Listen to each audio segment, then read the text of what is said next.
Good evening, everyone. Thank you for tuning in. I am here with Mark. He just won his battle this past weekend at Battle of the Bars. Congratulations, Mark. How are you feeling today? Thank you, bro. I'm blessed. Just settling back in Fresno. Getting back to all my clients and trying to figure out my training routine afterwards, and yeah, seeing what's up. So trying Great. to You're a full-time trainer.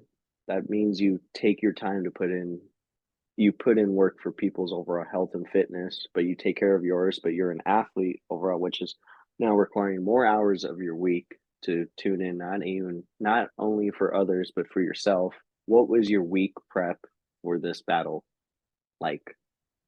so the week prior or the Yep. week So the week of. So the week of the comp, my training honestly wasn't too hot. Like it wasn't anything crazy. Um, Like my last training day was on Wednesday. The comp was on Saturday, so I rested Thursday, Friday, and like I was planning on just killing it on Wednesday, so then I could get like some good gains and then recover 2 days and then come in on Saturday feeling super strong. But I just didn't have the best training on that Wednesday, and I was like feeling down on myself. But the like I don't know, it was weird because the week before the comp, I was peaking. I was peaking in everything. I was PRing in planche. I did 315 on bench press. I ran 5 miles straight without stopping at a 7:28 pace. And then I was hitting freestyle combos like alley oop ganger, giant five ganger, like just doing all kinds of different combos. And then my front levers were feeling crazy strong. I was able to hit Hephaestos, all that stuff the previous week. And then the week of the comp, I wasn't able to do anything. Like, bro, it was just like I was just so done. And so I the Monday, Tuesday, Wednesday, I just tried to get in what I could. I did a lot of resting. I did a lot of rest days this training cycle because what I would do usually is I would train almost every single day and just burn myself out, and then just keep training, keep training, keep training. Where it's like I want when you don't give your body time to rest, you're not able to get you're not able to like receive those gains. Do you know what I'm saying? So there's power in the rest. it makes sense. What was so the week of was just a very overall you very I would say a quiet one for you because you were not training as much. Week before was total opposite. Night before, are you eating anything different than you would normally? Are your habits a little bit different? Do you have like a little something that you do for yourself night before any The, battle? the night before the battle, I ate. I forgot what I ate, dude. I didn't eat anything like crazy because I drove down Thursday night. I was there Friday. Oh, I remember what I had. So in the morning, we went to this spot called Primo Burgers, and it's just like they have breakfast burritos and stuff. So I didn't get a breakfast Nice. burrito. I had a chicken, egg, hash brown, and toast with jelly on it. So I had all of that. It was a Nice. pretty breakfast, so I ate all of that. Um, and then I went to the bars, weighed in, messed around a little bit, hung out with Tony and some of the athletes, and then we went to a place called Tokaya, and then I got like some bowl that had like beans and rice and chicken and avocado and like different things like that in it. And it was like a pretty nice size bowl, but I honestly I wasn't even that hungry, dude. I was still full off that breakfast, but I still got it down anyways. And then after Good. that, I was pretty much chilling. We went to the hotel, hung out, and then we drove back to Amy's.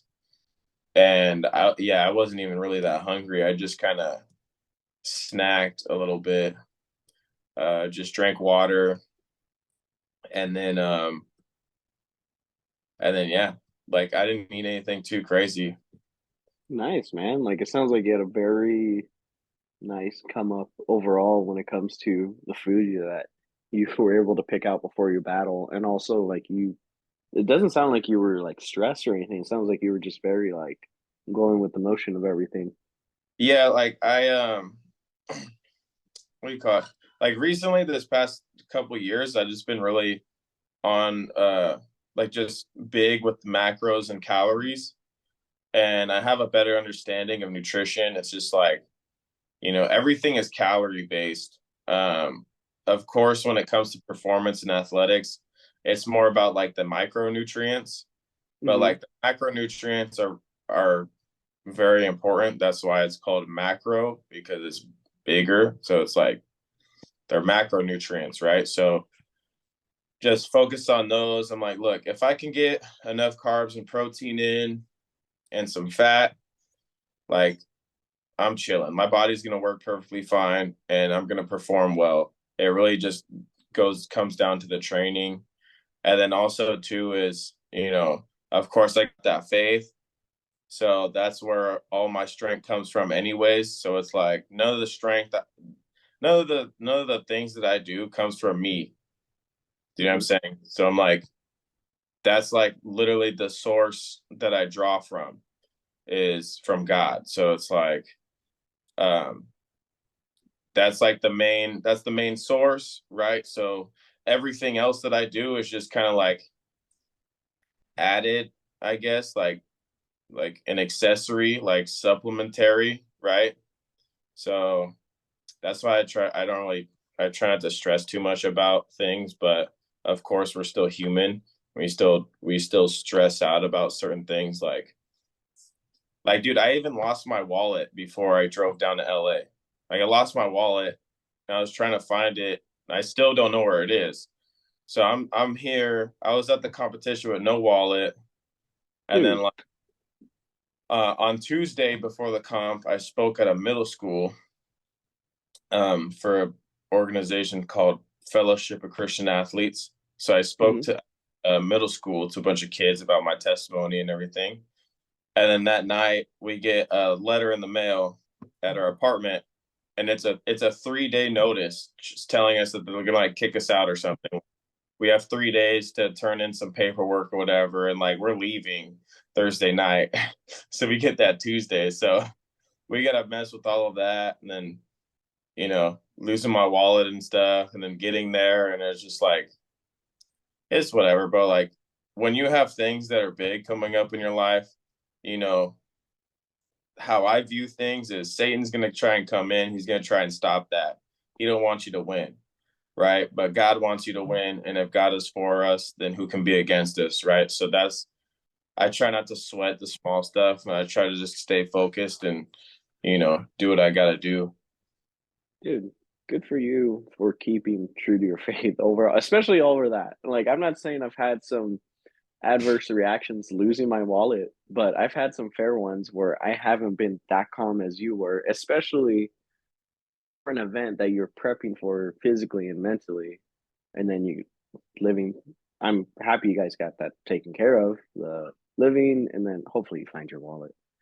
But faith is the important thing I do want to talk about because after the battles, you and Alan both spoke. You both had one of silence right forward, which not often I'll see that about the bars, but that's something I notice you and Alan share, and Yeah, especially as competitive athletes. And it's great to see you two like obviously bond over calisthenics. There's no like division between you two. You're both just like battling each other, but everything else together overall.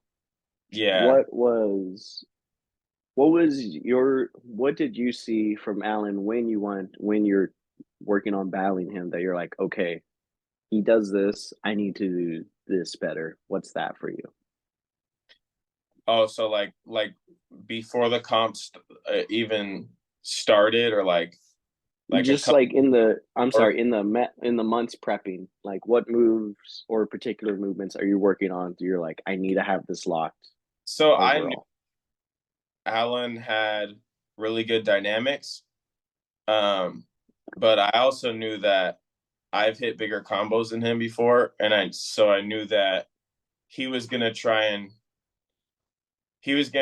get bigger combos and do some of the combos that I've done before in the past, Hmm. which like rodeo mixed rodeo mixed 360 or 540 mixed 3 to ganger, and so I saw Alan, he was hitting like shrimp, giant 540 mixed 3 ganger or something. I was like, bro, like this fool's going off, and so I was like, okay, like I gotta dust off the wrist wraps, and like start going in on these combos.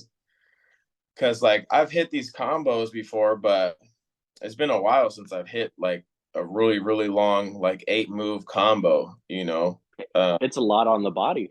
it's a lot, and so it's like I have to do like my longest combo was dub 3 shrimp 5 mix 3 shrimp ganger.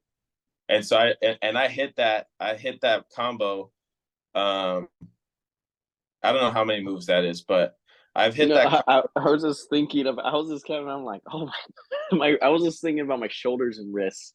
Yeah, it's a lot, bro. But like I hit that combo at the Venice Beach Games, and then I also hit the combo at the Reverent Movement competition. So, and I knew that Alan saw me hit that combo. He saw me hit it at Venice Beach Games. I know he saw my post of when I did it at Reverent Comp. So I knew that he was going to be prepping for that. He was going to be ready for that. And then I also knew that I have planche, I have front lever, I have a festo, I have one arm handstand. I had all of these skills that were on my side. But what I had to do was really focus in on training hard, not underestimating Allen, because Allen is a savage and he will pull out the most unpredictable thing. Like, what I'm saying, he will do something crazy that He'll everyone's do like, that. Allen does not care, bro. And so um it was funny, bro. But yeah, no, so I didn't know what Allen had up his sleeve. I didn't know what he was planning. And I think that's what makes it fun, is like you don't know what the other person's gonna do, and then you don't know what's gonna happen, right? Like anything can No, happen.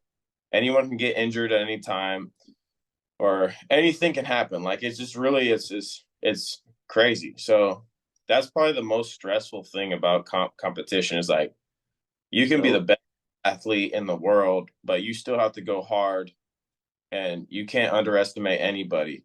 You know what I'm saying? You got to go hard regardless because, um, like I said, anything can happen in a battle, right? And that's why when I go against like when I went against Tiago in 2021 in yeah, Miami, I was like balls to the wall, bro. I was like, nah, dude. I was like, I have a chance at winning this. A lot of people, I feel like a lot of people, they go into the comp and they're like, oh, dude, like I'm going against this guy. I'm not even gonna win. It's like, bro, you're in a comp, bro. You can't think like that. You have to think like, hmm, hey, dude, like we're both in it. I'm in this, and I can win this. There's a chance. And so you got to take that chance. And you just got to run with it and do your best. But exactly.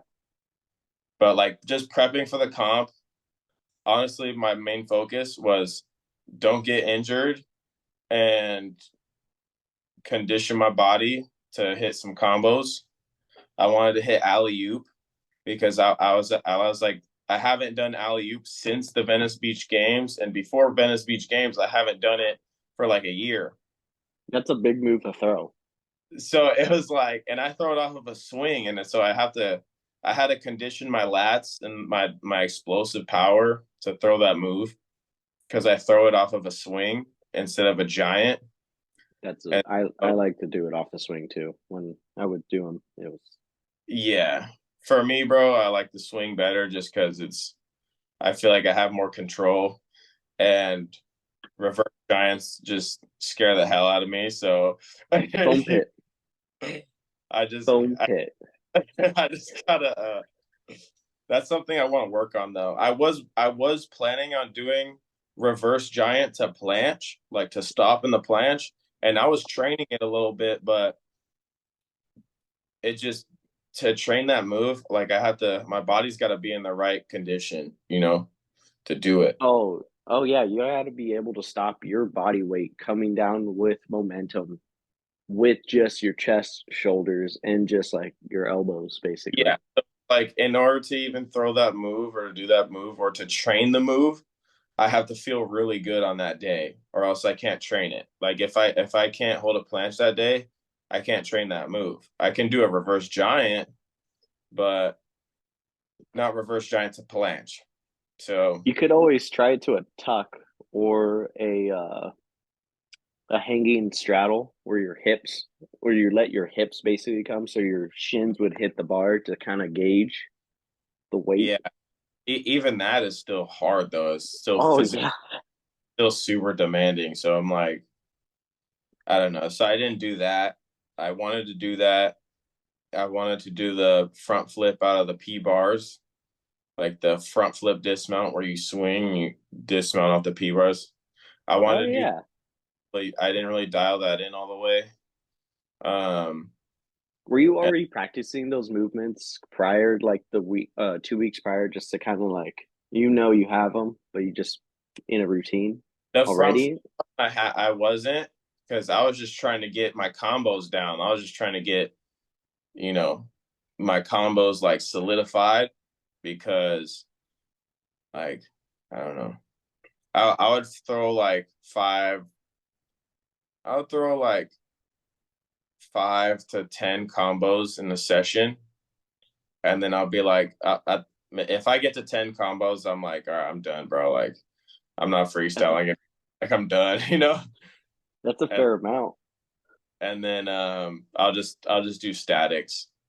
So I just focused on getting stronger, getting my cardio up, doing a couple of the moves that I was scared to do, which was the alley oop, and oh, I also want to do shrimp 360, but I didn't get a chance to catch that in time. And then You can catch at your next battle. there's so many moves like I've done. Like I've done reverse flyaway regrab, frisbee, alley oop ganger, the mini giants, the five mixed threes, the shrimp five gangers. I've done I've done shrimp 360 before. um like the rodeos. Like the hardest part is to pick out the moves that you want to put into your combo that are like still high level but that you have like the most accuracy of like Yeah, hitting. You you know, like every time you're gonna hit them. Yeah, like there's certain moves for some people that it's like if they throw it, it's a smaller percent chance to catching it, Yeah. especially forearms are all pumped up from the battle. You're like this. So You just, yeah, you got that adrenaline running, man. yeah.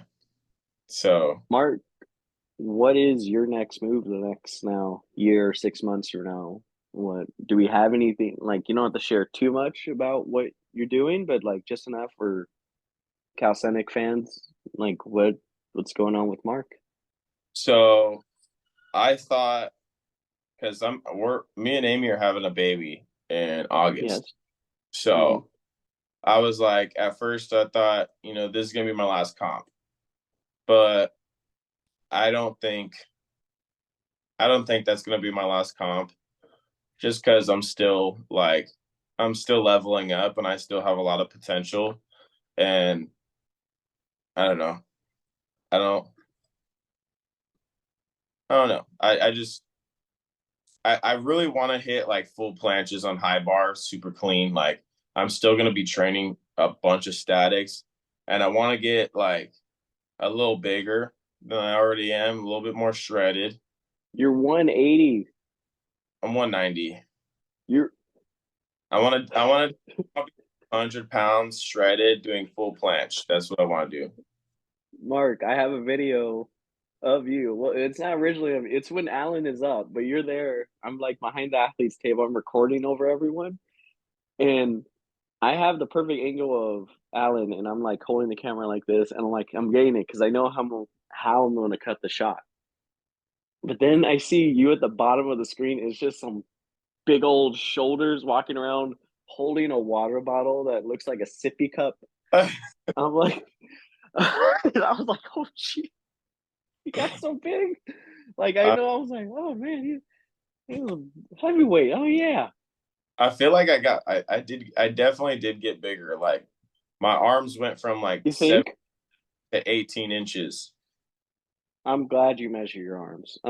Because I did that comparison with my younger brother, like jokingly, like let's measure our arms, which I don't want to do that in front of you ever. Yeah. Ever. Like I can just see through your jacket. But Mark, it's all functional. And if you want to go 210 pounds and plant it, do it. Yeah. Just like, yeah, you have to do it ripped. You can't do it like no fat. Just No, it's got to be shredded, bro. You gotta look like an alien, bro. Like, yeah, a yeah. little physique cut. So, but bro, future plans. Um, I'm gonna be organizing a calisthenics competition April 27th and 28th in Fresno at the Fresno Cool. Fairgrounds. So, Ooh. um, it's gonna be for this event called the National Youth Summit, and I'm gonna try and get those same bars that are behind you. So I'm gonna get those bars, and Brennan said he'll let me use them. So I'm gonna hire like Adrian and Alan to like get a truck and freaking bring him over here. We're gonna do a competition. I don't know what the competition is. I don't know what the prize money is gonna be. I don't know who's gonna compete. I just know we're gonna throw one. I still gotta talk to the organizer and stuff and um of the actual whole event itself and get the details worked out. But yeah, expect a competition in Fresno, April 27th and 28th. You heard that, everyone. April That 28th, it'll be the 27th, 27th. So 27th, 28th. yep. So Heck yeah, that Mark. happened, bro. Make it happen. Well, Yep. thank you, Mark. Thank you, everyone, for tuning in and watching today. And that was our post battle interview. Thank you again, man. Let's go, bro.